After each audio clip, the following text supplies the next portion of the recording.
So, welcome to everybody listening now and in the future. This is the Hearth. This is our conversation where those of us who attend and tend to the Hearth, Kristin, Eileen, Alison, and myself, we have sort of a conversation, a primer for a greater community conversation that we have with those who wish. And so tonight or today, we are discussing, having a conversation about the health emerging, which is a saying that comes out of a couple of traditions, but is um, it's very central to the work of pre and perinatal somatics. And it's aligning with the solstice, which is when we're making this conversation. And it's like watching and waiting for the light that we know is there, even though it's dark, the dark time of the year in the northern hemisphere, but we attend to people sometimes in some of their darkest places. And our work is about waiting and looking for the light and knowing that it's always there, the health. And so tonight we're discussing just looking for the health and waiting for that to emerge and knowing that it will. Just so the health emerging is our theme. And I'll just stop there and see who wants to pick up. I can go next. Thank you, Kate. For me, when I'll just speak about my work, this principle or this, as you were saying, Alison, this perspective is something that I use in my personal life and in my relationships, but also with my clients. And when my clients come to me, it's usually because they have some kind of difficulty, or there's some kind of chronic difficulty, or especially how they like their felt sense of themselves. And from my work in the pre and perinatal somatics world, but this is something that I really learned doing Brima, is that when I sit with somebody, I feel a full confidence in myself that the mere fact that they made an appointment with me, that they're wanting to work on this, is already their health emerging. And then as I sit with them, I have full confidence that their health is going to want to show itself to me, no matter how in crisis or in difficulty this person or this family might be. So for me, part of this has been to cultivate in myself this confidence and this really solid feeling that I know that the health is going to emerge, and I'm just looking for it. I'll stop there.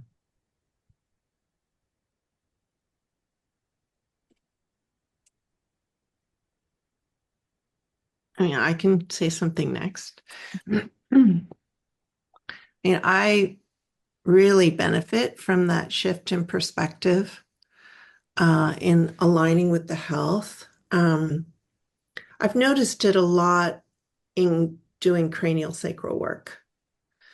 As you're supporting the body to come into regulation, and very often co-regulating with you being present in that regulation.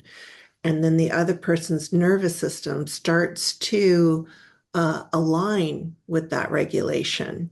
I find with the people that I'm working with and in myself when I have sessions that there's this shift in perspective. It tends to ease physical pain. Even though the pain may still be there, I'm not fixated on it. The client is not fixated on it. There's a sense of, before focusing on the health, a sense of everything being compressed. And then as you focus on the health, it goes from a closed energy system where it feels like there's no help and no hope, and you're just trying to survive it, and maybe even condensing it more or trying to numb it out, or even disembodying a little bit, coming out of your body in order to survive it. Whereas when your body starts to remember the flow, remember the movement, then the nervous system starts to relax and open, and there's more spaciousness. And the body remembers this isn't all there is. There's more than this. And when the body can remember, when the consciousness can remember that there's more to life than that compression we're fixated on, then the body can heal itself, or it can ease itself, or open to new possibility. Whereas in the compression, you don't get any new possibility. There isn't room for it or space for it. I noticed that shift in perception is so helpful and life enhancing for someone who is really fixated on trying to survive something very painful and not knowing how to do it. Thank you for that sharing, Allison. I know I shared with all of you that this is in the back of my sensing, like every day, like look for the health emerging. I think it's a pattern that comes from our training, but also, like I told you all before, the story of the yesterday, I had this near calamity, um, and luckily there are helpers there that were able to help. Uh, and when I was on the phone this morning with this person who was just sharing how hard it was for her, that she was in the middle and perhaps the cause of this so much, I said to her, "Oh, there's greater forces at work here," which is a John Chitty saying. And there because what happened really brought so many of us to consciousness that work together. We're part of a rowing club. The calamity was there. Nobody died. But, when you have that consciousness that you're talking about, Allison, and you can just say, well, there may be something else going on here, bigger, deeper, wider, better, and it brings us to consciousness. And that when I said that to my friend, you could feel the whole space just open and just relax. And there was this heartful energy, like, oh, this was not in vain, this horrible thing. And so really bringing that forward and allowing them to see, well, this is the health here. There's something that's calling us to consciousness, and it's good. And that's personal, like in my personal life, like in physical world, in the work that I do all the time. Yes, and helping people, waiting for those little flashes, of the health, and you can pause and catch it. Like John Chitty would always say, catch them doing something right. And that starts the pendulum swinging out of that fixed place. But the little places of health will start to flicker, the flickering flame there, and you'll see it and you'll catch it. That's why I like the phrase health emerging that you introduced to me long ago, Eileen. Look for health emerging, like it's not all this narrow hardship, but there's something else here too. And it's a shift in perception or perspective, as you say.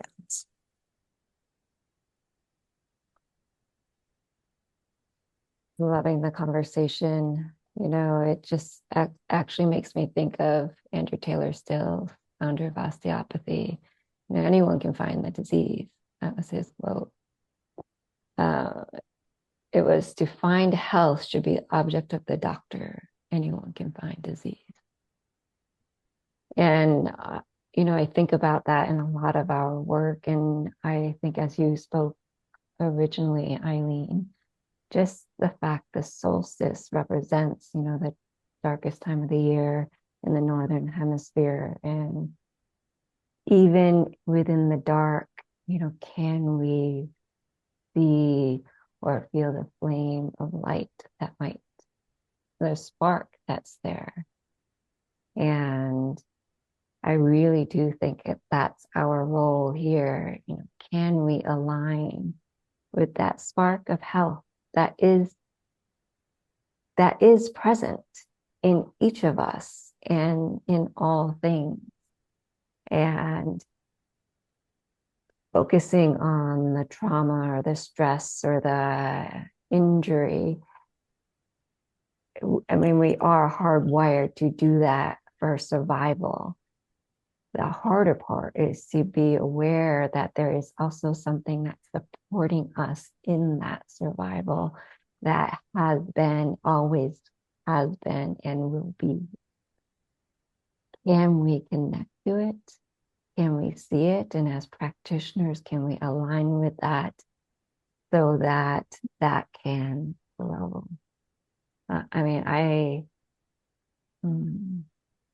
just love that idea of, I'm thinking about what Ray had said, and I was just talking with a family the other day of just waiting for the opportunity, like to connect, to highlight, to connect with that health that peeks through, just even if it's momentary. And if it passes, that's okay. Just waiting for that next one where it peeks through a little bit and highlight it, bring presence to it.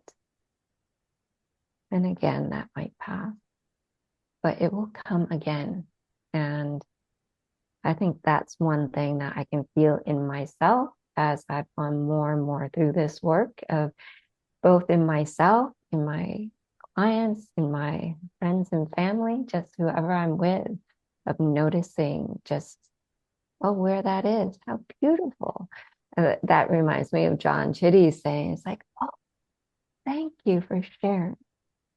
How beautiful is that you're telling me something? And that's the health right there, is our showing our story, the telling of what's there, of what's wanted or needed or possible.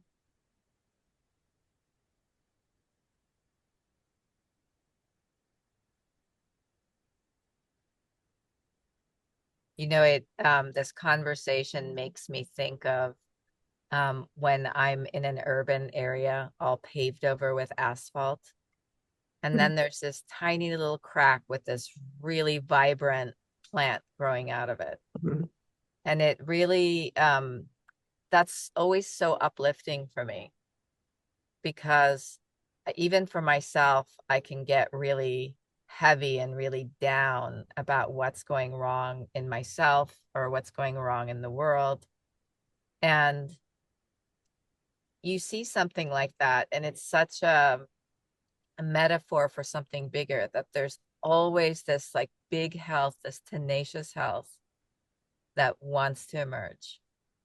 And yeah, and today on the solstice, I can really feel that. That we were mentioning the quote by Mr. Rogers of looking for the helpers. And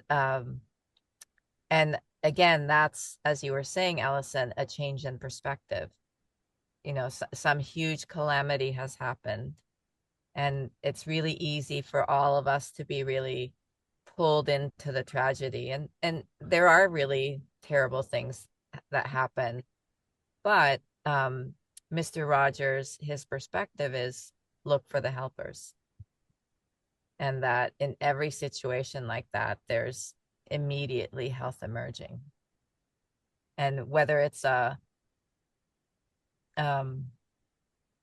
animal or a human, an individual, or a collective thing, either in a community or nationally or internationally, there's always health wanting to emerge.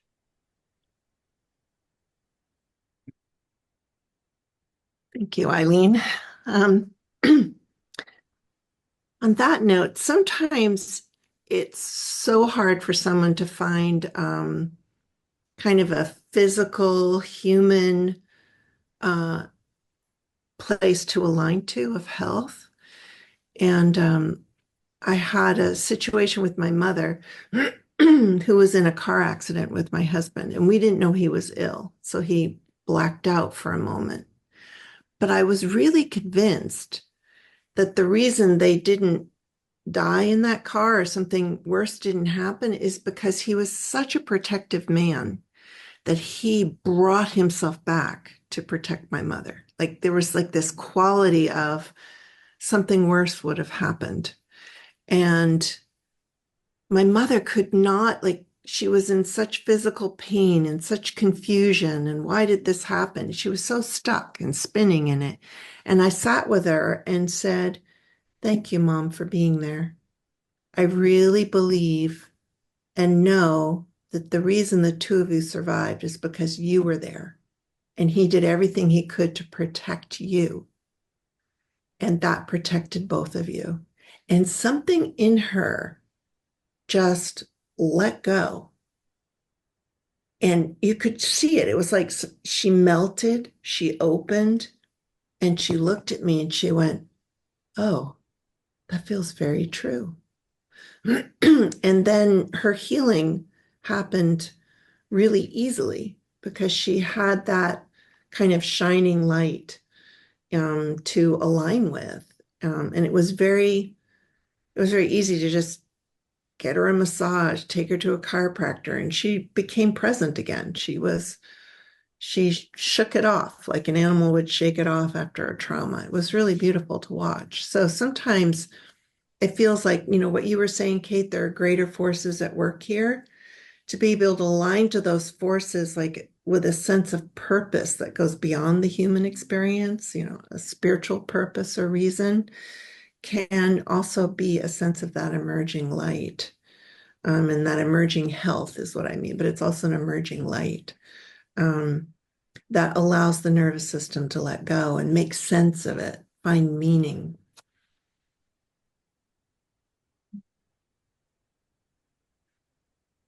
Yeah, thank you, Allison. I'm orienting to the letting go. It's often like feeling like that pause and just allowing some spreading. And I feel like I just wrote up my, sort of my solstice newsletter. Like I said, the solstice is my favorite time of year, um, and it's a purposeful presence, the return of the light. It's always there. It's so easy to predict that cultures build very formative structures to align to make sure we see the light as it comes in. Newgrange in Ireland and Stonehenge, and I mean those are formative, really heavy duty earthly structures that celebrate this alignment of the perfect times of the year, the equinoxes, the solstices, and um, so it's purposeful, it's slow, it's there, and really helping people feel it from the inside out. Like, uh, I'm doing this gesture because it's often like you kind of just very lightly put your hand right where it's emerging, and it's not necessarily your hand, it's your awareness. But there's a way that if you just touch it lightly, then it starts something from the inside of that person will begin to feel that. And you can ask inquiry, well, what are you noticing, or what's happening in your body, or how is it to orient to that, or what happens when you sense that? And then it just opens. So I feel like this idea of the health emerging that's a constant in the work that we do, and you're just waiting for it. And you don't go around digging for it. You just kind of wait because it will arise. At least that's what we teach and what we work with. But it's definitely a way to live, also a way of life. Thanks, Kate.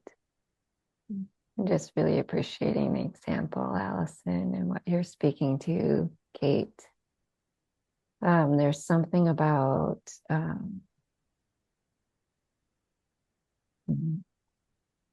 I think the word recognition comes to mind. Like, can we recognize the health that's there? And remembering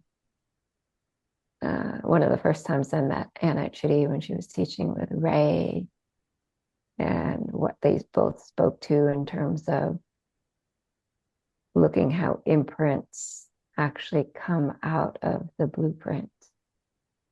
It's the health actually expressing itself in response to an experience that's happening.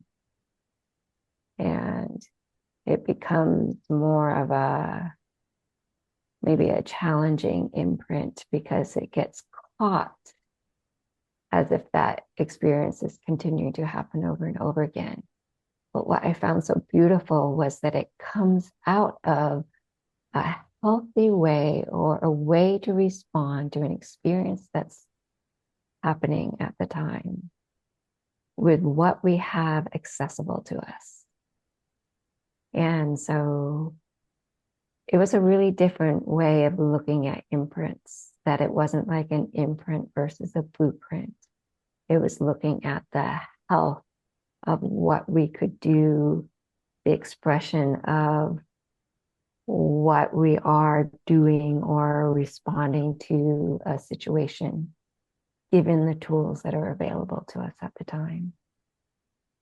And it really changed my own perspective as a practitioner to then see where the imprint came from, and how do I support and meet that?